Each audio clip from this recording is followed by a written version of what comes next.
Hi again, everybody. Welcome to Inside Golf. I'm Harry Donahue. Today at Radnor Valley Country Club. As one person described it, it's a great neighborhood club in a great neighborhood. Plenty of tremendous golf and other amenities. And to tell us about it, we'll meet the club president, Nina Spicer. And we'll talk about the golf course with the superintendent. He's been here 24 years, Dan Hall. This course opened in 1952. It was designed by Dick Wilson. He began his career working for William Flynn, broke away, and this is one of his gems. Radnor Valley Country Club, coming up on Inside Golf. Inside Golf is presented by Destination Montco Golf. 54 courses, 300,000 yards. Check them out at montcogolf.com. By the First Tee of Philadelphia. The First Tee helps young men and women become better golfers, but most important, better people. Get involved. Visit thefirstteephiladelphia.org. By the Golf Association of Philadelphia, GAP, celebrating amateur golf since 1897. By Jersey Man Magazine, it's a Jersey way of life. And by Philly Man Magazine, bringing it to Broad Street. By the Haverford Trust Company. Quality is in our DNA.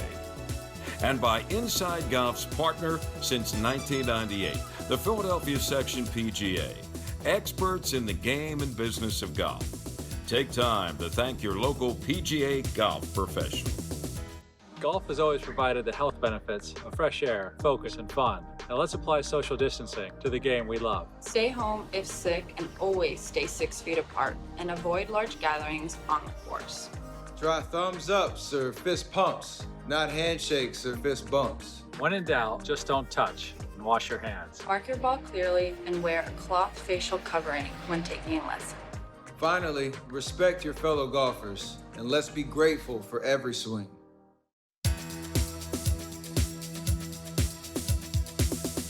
And welcome back. Inside Golf continues from Radnor Valley Country Club. We are in the little area right outside the clubhouse. The pool is behind us, and with us is Nina Spicer, who is now in her second year as club president. By the way, little footnote, Nina is the first woman president in the history of Radnor Valley Country Club. So belated congratulations. Thank you. Thank you very much. A little bit of history. Nina, why would somebody like yourself want to belong here at Radnor Valley Country Club? It's a very different place. The country clubs in this area for decades were divided by ethnicity for a very long time. There was a certain place for women in those facilities, and Radnor Valley Country Club breaks all those molds and has for a very long time.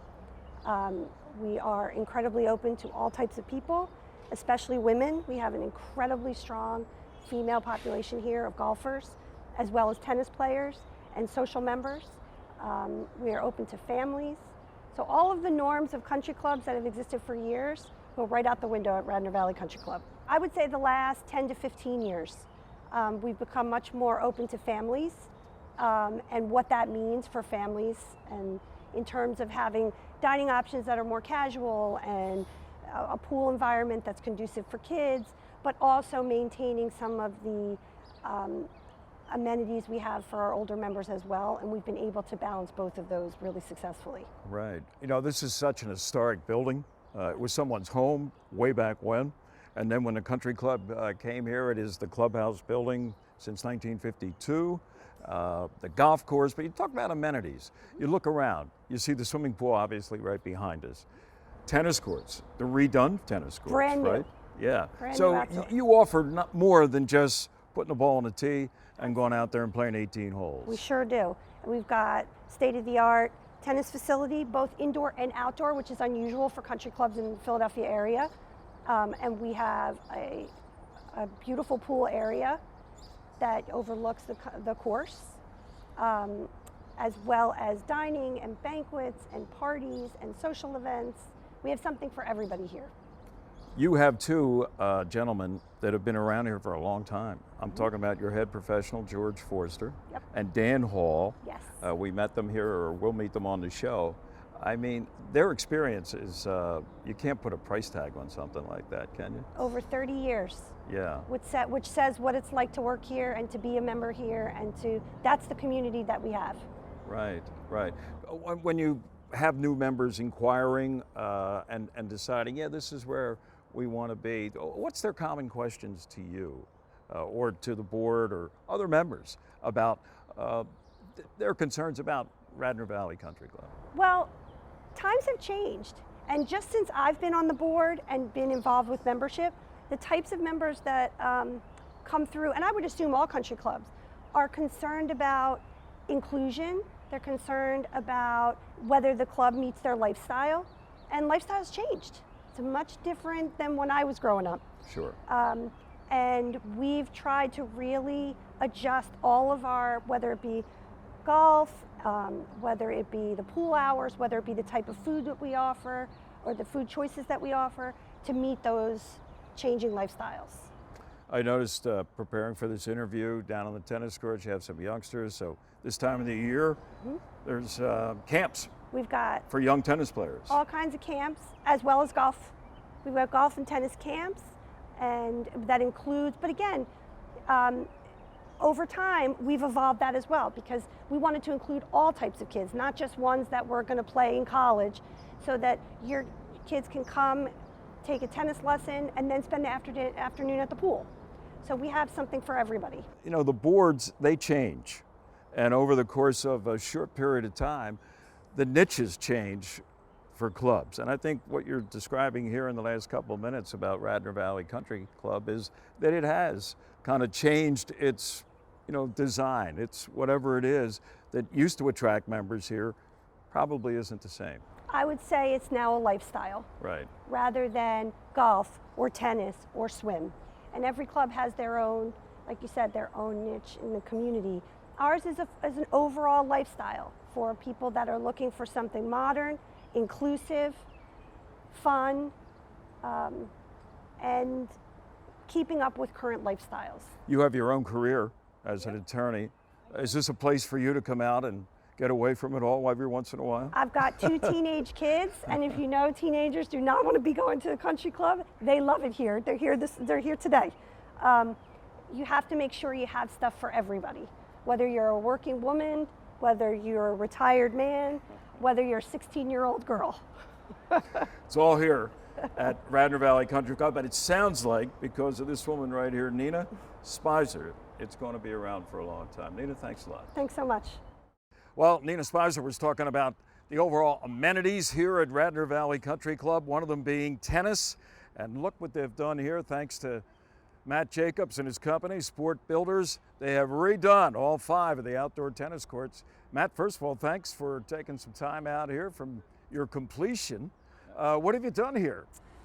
Basically, we took existing tennis courts that had fallen into a complete state of disrepair, and we rebuilt them. We built 5 brand new, what are called hydro courts, right on top of the courts that were here before. So basically, we built a giant sandbox around the existing footprint we have here and constructed all new tennis courts. What is the advantage of that type of court, this hydro court that you talk about? So one of the biggest challenges with a hard-shoe court is keeping it damp or moist. And obviously in the summertime with the sun and different constantly changing weather conditions, courts tend to dry out.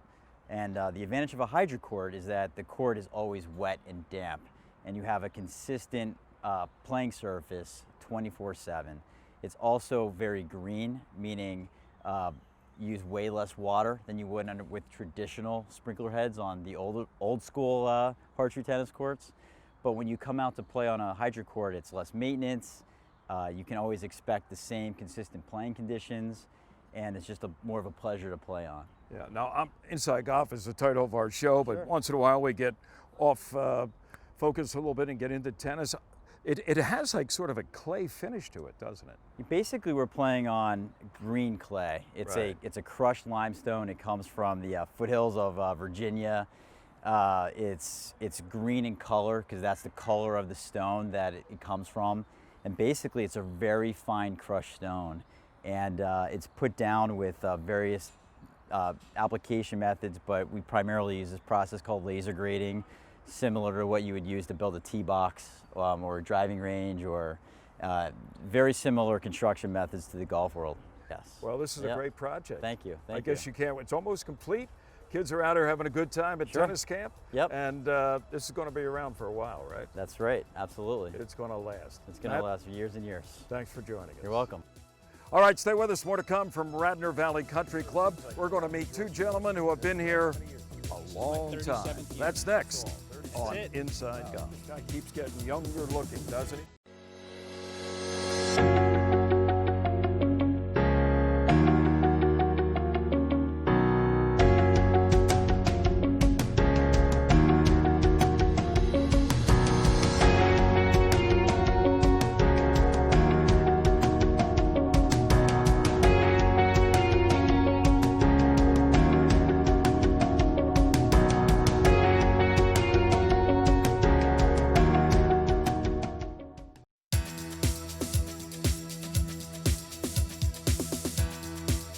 Welcome back. Inside Golf continues from Radnor Valley. I'm with Dan Hall, superintendent here at Radnor Valley. And Dan, you've held that title for, what, 24 years, huh? Yes, it's been 24 years I've been here at Radnor Valley. 24 years, so you probably know this place inside out, upside down, everything about the golf course. Let me ask you this. Over the course of 24 years, what have been some of the major changes, or have there been that many for you as a golf course superintendent here? Over the 24 years here, there's been major changes, and we're constantly moving the ball forward with, we did a complete renovation and had USGA greens installed, which are sand-based greens, which eliminate a lot of problems many clubs have with the old soil-based greens. We have continuous cart paths. Every year we're always doing in-house projects. We really do a lot of in-house projects here at Radnor, with retaining walls around the clubhouse, on the tees. So we're constantly looking to see how we can improve the facility and the golf course to be responsive to our membership's needs. You know, Dan, one of the trends, not just in the Philadelphia area, but nationally, has been the removal of trees. But when I come out here to Radnor Valley, this is still a real Parkland designed golf course, right? And I know there's benefits to that. Maybe you can explain why there is a reluctance on the part of the folks here at Radnor Valley to do away with the arbors. So I wouldn't say there's a reluctance to remove trees, but as trees were planted here very strategically over the years to stay away from green complexes and fairways. And as the trees die and get older, we remove them. But we're really not planting more, because we're trying to go less is more. And as they die off, we remove them, and less maintenance seems to be better. This golf course opened up in the 50s, as I recall, and have there been major changes at all to the actual size of the putting surfaces? Yes, when we had the renovation, the architect came in. The average size of the green is probably between 5,000 and 6,000 square feet, which is a nice size putting green. The greens here at Radnor are very undulating. That's how they were designed to be, and we generally like to keep them no faster than 10 foot on the stimp meter, because they become unfair and you lose valuable pin positions. Is there a predominant slope, say, from back to front, front to back, with the greens here, or does it vary depending on the hole? It depends on the hole and where you hit the ball. You could get an uphill, downhill, side hill. Every type of green is out here. We have greens that have distinct levels. Some you might call a potato chip. Some are generally flat pitched. I mean, there's great variety of greens out here. It's a great line, potato chips. This green just ate my lunch, right? You know, I look out here, I see the fescue. Beautiful look, but it's not just all for optics, right? No, it's really for all the animals. We're providing homes out there. We're doing less maintenance, environmental. It's really beautiful this time of year. You see it's like amber waves of grain out there. Absolutely. And if your ball goes in there, good luck finding it. Right. If you find it, take a whack at You it. can whack at it. Hopefully, you won't have to worry about hitting it in there, but it is a beautiful look. What else can you tell us in terms of when somebody that's never been here before walks out there on the first tee, walks around the golf course, what's going to be the impression that you want them to have? First of all, I want them to have a great, pleasant experience, and I think you will here. And you better bring every club in your bag. We really offer a good mix of dogleg left, dogleg right, uphill, downhill, side hill. We have carries over the fescue areas, over ponding, so you can hit the ball up if you want to bump and run it, like the old Scottish style, or you can hit the ball on the green and spin it if you're a talented golfer. So this course really provides a good variety of shots for the great player or the amateur that just wants to have a fun day. And the man responsible for keeping Radnor Valley as beautiful as it is, he's been around a little bit, Dan Hall. Dan? Thank you for visiting. Thanks for having us. Well, look who's here. We caught up with a guy that's been here, it seems like forever, George Forster, the head pro. How many years, George? This is my 37th year. That's all, 37. That's it. Wow, this guy keeps getting younger looking, doesn't he? I appreciate that. Thanks, George, Harry. 37 years, you've seen everything about Radnor Valley. Where is it right now in terms of the membership, the playability, all those things? Well, first of all, the golf course is in fantastic condition. The best I've seen it, consistently day in and day out. But yes, I've seen a lot of changes. When I first came here back in 1984, the Blue Route wasn't even open. And now that the Blue Route opened, we got a great location and easy to get to. Right. Now, you're playing today in a member pro little scramble? Right, so I do this thing called Play with the Pro, and this is my 37th year doing this. And it's the one tournament that I win every year because I play with the You members. gotta win it. You gotta win it. So I play with a different group of members approximately 26 times throughout the year. And it's a competition where we do a step-aside scramble. And right now, 15 under's low, and this team's trying to beat it today. Well, so far, they're off to a good start. They got a birdie on number one. We're standing on the par 3 second hole. Let's find out how today's going to wind up for these guys. All right, we got 3 members, one of whom, Alan, has already played with you. How many times have you played in this competition with the pro? 12 times maybe. How many times have you? I know he's won a lot of times. 2 or 3 times. 2 or 3 times. And you're off to a pretty good start today. Did you make the birdie putt on one? I did not. Okay. You look marvelous, by the way, Thank Alan. you. Huh? I had to make sure I was dressed. All right. Quarantine didn't take anything away from your appearance. Not a thing. Okay. We got Matt. Now, Matt, you've never played with George in this event, right? No, I'm not. Okay. Do you feel a little pressure because, you know, nothing against age discrimination, but you look like you're the young stud here, huh? You're going to be the driver or what? Yeah, Alan tried to kick me off the other day. Oh, no. Get you off the team? Yeah. What did you do to deserve even the thought of that? He played with a friend who hits it longer than me. Well, you got something to prove then, right, George? Absolutely. All right, you did pretty well on the first hole. You did great on the first hole. A 5 wood, what, 270 you said? Somewhere around there, yeah. That plays. Jason? Yes. Okay, how about you, Jason? Are you a rookie with George, or have you been down this road before? 4th year. 4th or 5th? Yeah. What was your best score with him? We won once. I think it was like 13 under. Oh, okay. So this is like a little reunion, huh? Mm-hmm. It's not a member pro, it's like a member guest reunion or something like that. Right, I let the members pick their own team, and then I'm the 4th. And if they don't have a team, then I put a team together for them. How many times have you played this hole in your life? Close to 1,000, I guess. All right, this is 1,001, okay? All right, on the tee. What do you got there? 9 iron. 9 iron, what's the distance? 146. Oh, wow. He's got some distance. You can hit it. All right. Well, let's see. It's online. Is it enough club? Come up a little short. Come on, Jason. For the team. Oh, he's going to be on there. What do you think, pro? Huh? I like it. You like it? I do. Good shot. Right side? It's on the dance floor. All right, Matt. You're carrying the flag for all the young members out here at Radnor Valley. Well, you got the right distance, but it's the right side. Okay. Let's see, in 37 years or whatever, he's probably played this, I would say, a couple thousand times. I think you're right. Huh?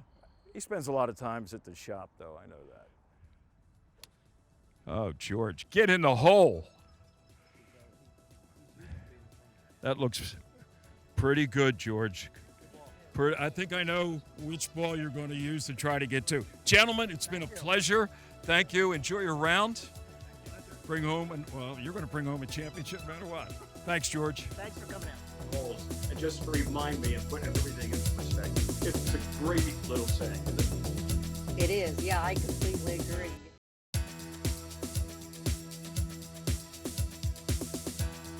Welcome back. Inside Golf Now continues with our teed-off panel, a virtual teed-off panel once again, and it consists of Matt Fry. Matt is with the Philadelphia section of the PGA of America, Director of Communications. Hi, Matt.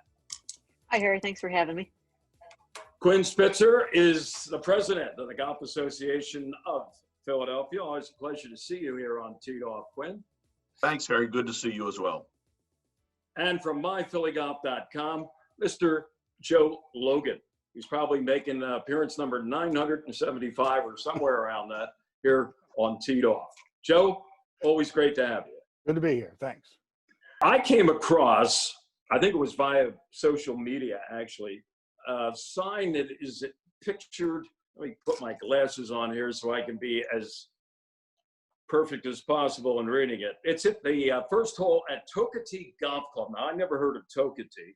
It's in Mackenzie Bridge, Oregon. And it reads on the first tee, "Come relaxed, leave happy. You'll remember your friends more than your scores. Play often and laugh more. Play the tees that make you the happiest. And finally, it's more fun when you're not the only one having it." Matt, I make a suggestion that if I don't put this on the first hole of every place I play, I should have it at least on a little bit of a card in my wallet and bring it out every time I pursue a round of 18 holes and just remind me and put everything in perspective. It's a great little saying, isn't it?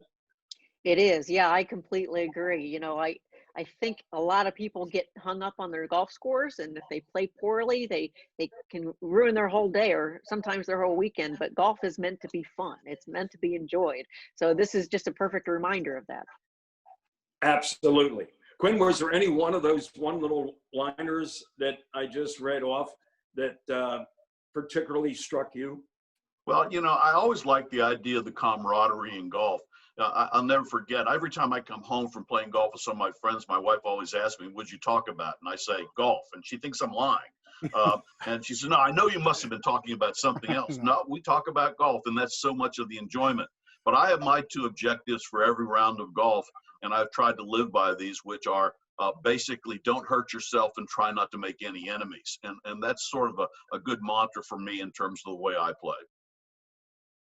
Joe, what was your reaction to that sign posting out there in Oregon? Well, I liked them. I liked all of them, but I was able to come up with three that aren't on that first tee that I thought are worthy of anybody's first tee. The first one is, "Nobody said this would be easy." The second one is, "Hit and hope, and please do it quickly." And the third one is, "No shirt, no shoes, no service." Okay, there you go. I'm not going to, comment one way or the other on that, Matt. I think I'd add one, and this is for my friends only. When I say my friends, I mean my regular golf competitors. If you have to ask if that putt's good, it isn't. Would that also, is that a little too brusque, do you think, Matt, or would that also fit onto that sign? I think that goes for any golf group, right? Yeah, I think so too. Is there anything you'd add to it, Matt? I think it was pretty succinct and pretty good where it stands. My favorite line was "Play the tees that make you happiest." I think if everyone played just a little shorter golf course, they would have a lot more fun and probably play a little more. Well, I think that is great advice. I agree with you. That was the one line of all of them, and they're all good, but that was the one line that stuck out the most. This is quite a contrast, Quinn, to that sign on the first tee at Bethpage Black that almost is like a foreboding sign. Like, gee, am I sure I want to put a tee in the ground here and play? Yeah, I mean, I think the one thing, and it really relates to what Matt said, is You're probably not going to be playing in the U.S. Open these days. So playing from the back tees, unless you actually have a scratch handicap, is probably the wrong thing to do. A little advice about how good your game really is always helpful. Gentlemen, thank you. That's teed off. We'll be back. More of Inside Golf in a moment.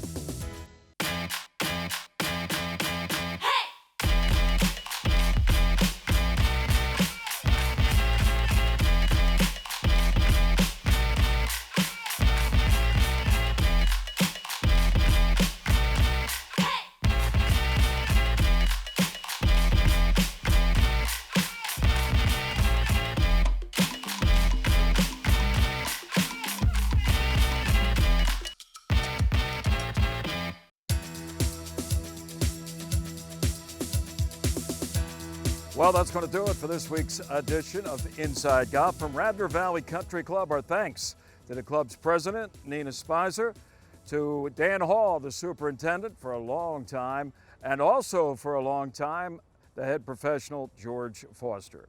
You know, over the course of time, things have changed here at Radnor Valley Country Club.